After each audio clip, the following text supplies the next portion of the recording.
que les planteurs de cacao, d'anaca, de café puissent vivre aisément de leur travail en leur donnant un minimum pour transformer eux-mêmes leur production.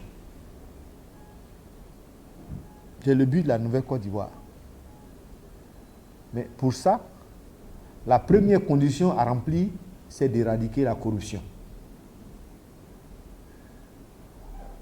Si on est d'accord sur ça, qu'il faut éradiquer la corruption, qui de mon point de vue nous fera perdre du 1er janvier 2019 au 31 décembre 2019, la corruption nous aura fait perdre au minimum 3 000 milliards, dont 1 500 aux impôts et en douane, 1 500 à travers le trésor, le port autonome d'Abidjan, le port autonome de San Pedro et toutes ces institutions qui ne sont que des caisses noires, et les nombreuses institutions qui ne servent à rien. Conseil économique, social, environnemental, la médiature, la chambre des rois, aidez-moi, quoi d'autre encore? Le Sénat, la vice-présidence.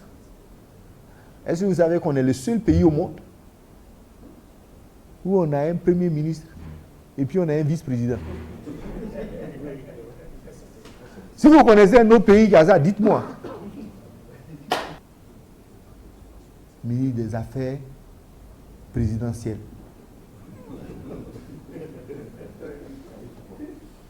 Hein?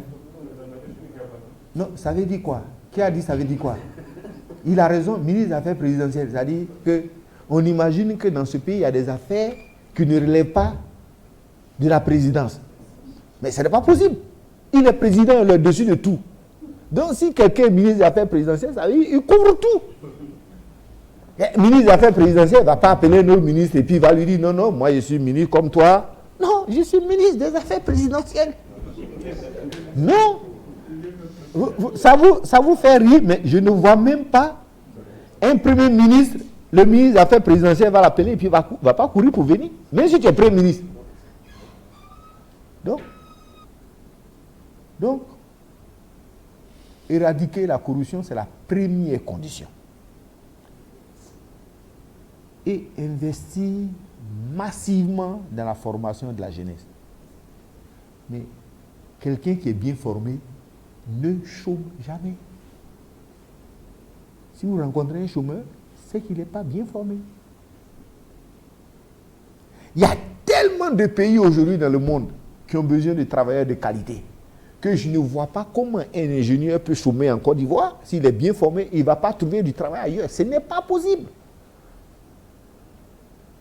Vous avez 300 ingénieurs aujourd'hui, bien formés, mais le Canada va leur ouvrir la porte, va leur dresser le tapis rouge. Je dis bien le Canada. Si vous avez un bon chirurgien ici, bien formé, il arrive en Guinée, il va opérer. Donc, la formation, ce n'est pas une charge, comme considèrent les aveux qui sont devant nous. La formation, c'est un investissement. Et c'est pourquoi il est écrit, il n'y a de richesse que d'hommes. Il y a des gens qui croient, qui sont convaincus que la richesse d'un pays, ce sont ses routes et ses ponts. C'est faux. La richesse d'un pays relève de ses ressources humaines. Si tu construis un pont avec l'argent des Chinois et avec les Chinois, c'est que tu es pauvre. Vous n'avez pas compris? Ah. Si tu construis des stades avec l'argent des Chinois et par les Chinois, c'est que les Chinois qui ont organisé la CAN, ce n'est pas toi. Là, ici, ils n'ont pas fini de construire le stade. On ne peut pas jouer au ballon.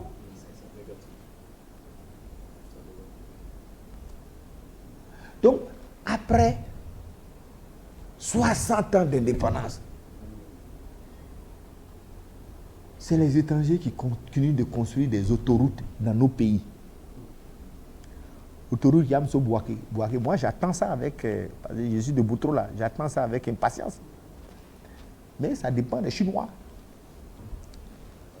Investir massivement dans la formation.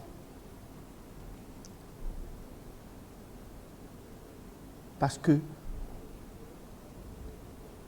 un homme bien formé, c'est une richesse pour son pays.